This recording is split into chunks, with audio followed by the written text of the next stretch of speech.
Hello everybody, my name is Rachel and welcome to another weekly reading wrap-up. I really enjoyed my reading this past week. I just read fun things and one 5-star book, which I haven't had many of those so far this year, so I'm very happy. And let's get into it. So first up, I listened to books 2 and 3 in the Vampire Book Club series by Nancy Warren. This series is set in the same world as the Vampire Knitting Club series, which I binge read last year. It's pretty much the same formula, very cozy mysteries. There's no like graphic sex or violence or gore or anything in these. They are just really cozy and fun mysteries. So this series follows a middle-aged witch named Quinn who has come from America to live in a small Irish village, and she does get embroiled in local mysteries and murders and stuff, and she's been making friends. There's a growing cast of secondary characters, all the people who live in the town and run their own shops and things, and there is a group of vampires that live in the local castle, which is owned by one of them, a very, very old vampire tech billionaire named Lachlan. So I enjoyed both of these. Chapter and Curse I liked the best out of these two. It was a pretty solid 4-star read for me, and it introduces I was gonna say like the villain of the entire series, except that she's not really a villain, but she's an ancient witch who's returned and she's a little bit evil, but to be honest, by the time you get to book 3, the evil old hag is more interested in hooking up with a very old vampire and constantly watching Antiques Roadshow, which I think is hilarious. So yeah, I also did like A Spelling Mistake, which is more of a literary mystery involving ghostwriters and authors' last novels and stuff like that. But for some reason the storyline in Chapter and Curse was my favorite. One thing that interests me about this series is that it doesn't seem to have a strong romantic element to it. I initially thought that Quinn and Lachlan were going to be set up immediately as love interests, and that doesn't seem to be the case so far.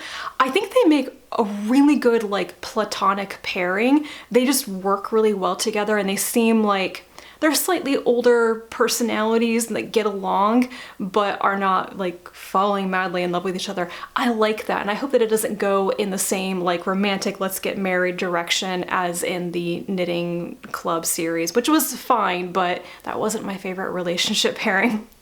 Anyway, there is one more book out in this series so far. I'm sure there will be more eventually, so I have a hope of properly catching up before any more books come out. Next up is one of my favorite books of the year. It is This Poison Heart by Kalynn Bayron. This is a YA fantasy novel. It's the first in a duology, and it follows a teenage girl named Briseis and her parents. Briseis is adopted by her mothers, and she recently has learned that her biological aunt has died and mysteriously, for some reason, left her their family's estate.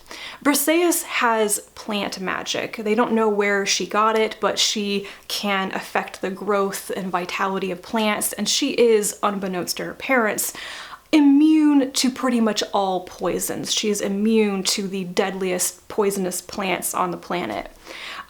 So they decide to go out to this estate in Rhinebeck in New York and see what's there. It's a bit mysterious, and Briseis might want to learn more about her biological family because she's pretty sure that they also had the same gift that she does and might have some answers for her about her abilities.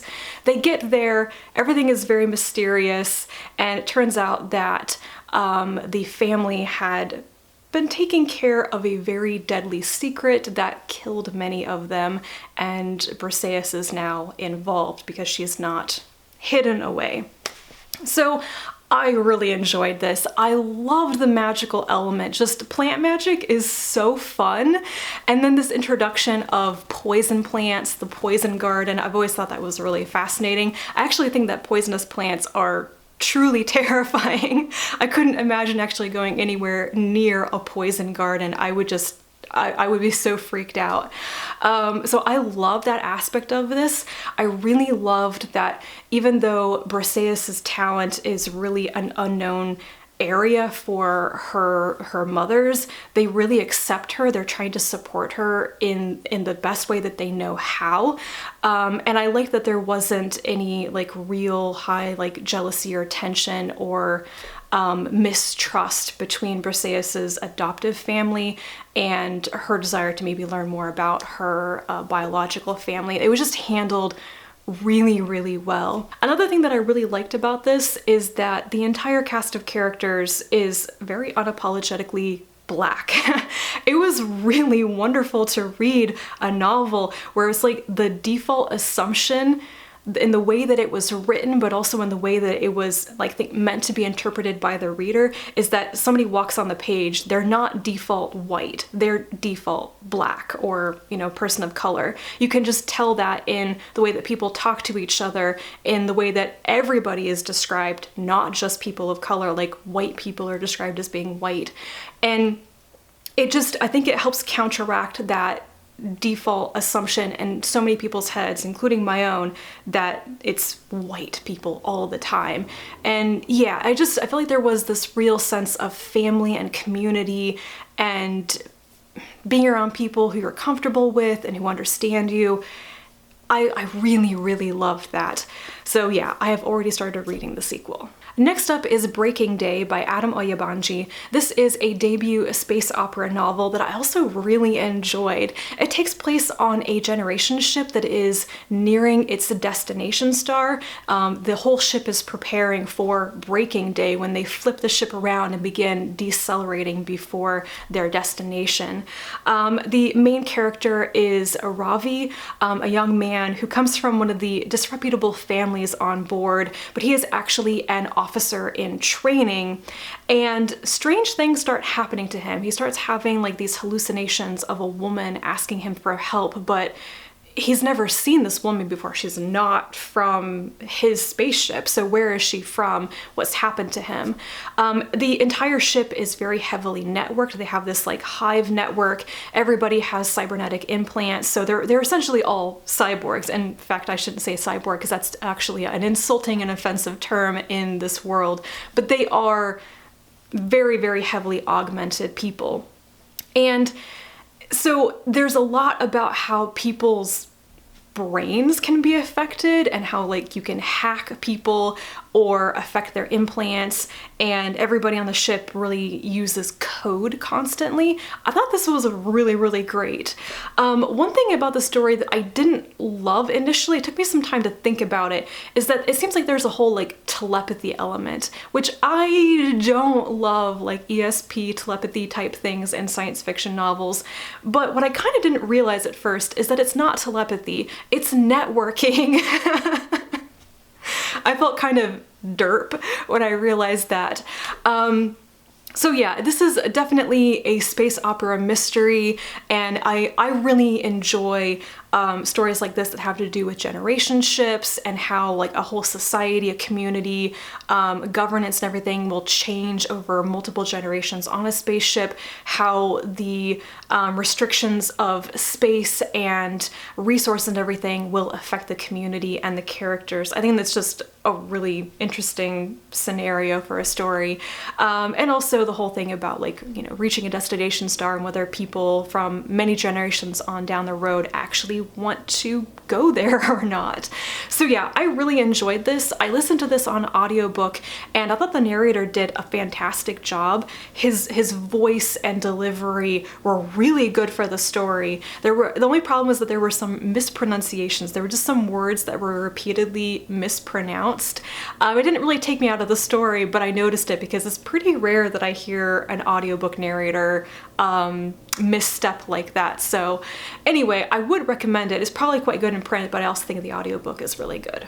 And lastly, I read Upgrade by Blake Crouch. This is a science fiction thriller that heavily features issues of gene editing ethics and the future of genetic research and the idea of like upgrading the human race.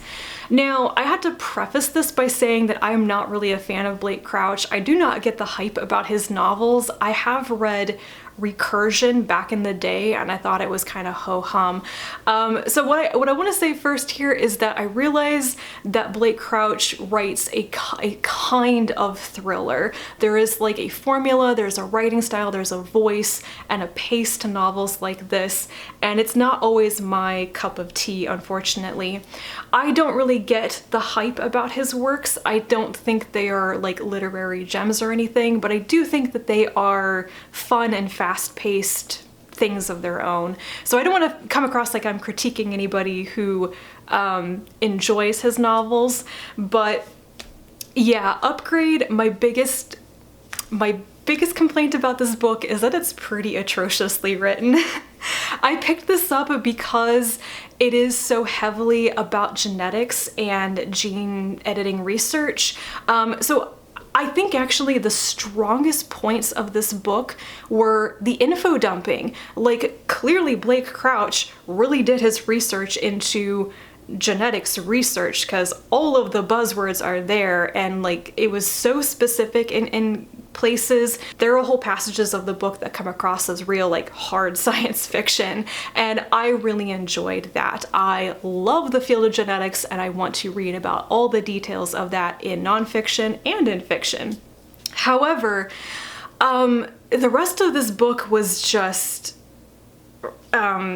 it just seemed obvious to me that there were a lot of these very short, simple sentences and like one sentence paragraphs that were meant to like convey a fast pace or something, but really they just helped to fill the page and make the book longer. And it felt so choppy. Like, you'd get to an action scene, it would be like one line, one line, one line. And I'm like, can you write a compound sentence for once? So yeah, I read the thing. I wish that it had been a little bit deeper. I wish that it had been a little bit less of a surface level thriller and more sinking in deep to some of the ethics of what was being talked about. I get that it's meant to be very action-packed. It is a thriller, but given the subject matter, it could have slowed down and been a little bit more philosophical as well. And that is everything I finished this past week. I'm hoping to end August on a strong note with a couple more 2022 releases. I have read, I think, 7 or 8 things for new release-a-thon this month, and I've got 2 or 3 more that I have started and would like to finish before I am on vacation, because this time, next Sunday, I will be on a plane to Chicago. There's not going to be any reading done while I am at Worldcon. I will be too busy going to museums and trying to fit in panels and readings and stuff at the convention. So I'm very excited. Some of the nerves are starting to build up. I haven't traveled or like been at an airport in 3 years, and I've forgotten everything that I knew, which wasn't very much. Anyway, this may be my last video before I am off on vacation, and if it is, then I'll be back sometime in September, and I will try to do some sort of like trip recap for those who care about that. But otherwise, I'm going to relax and enjoy myself, and I hope that you do too, whatever your plans are for the next couple of weeks. Enjoy the last hurrah of summer. Hopefully you're getting cooler weather. And yeah, I will talk to you again soon. Bye.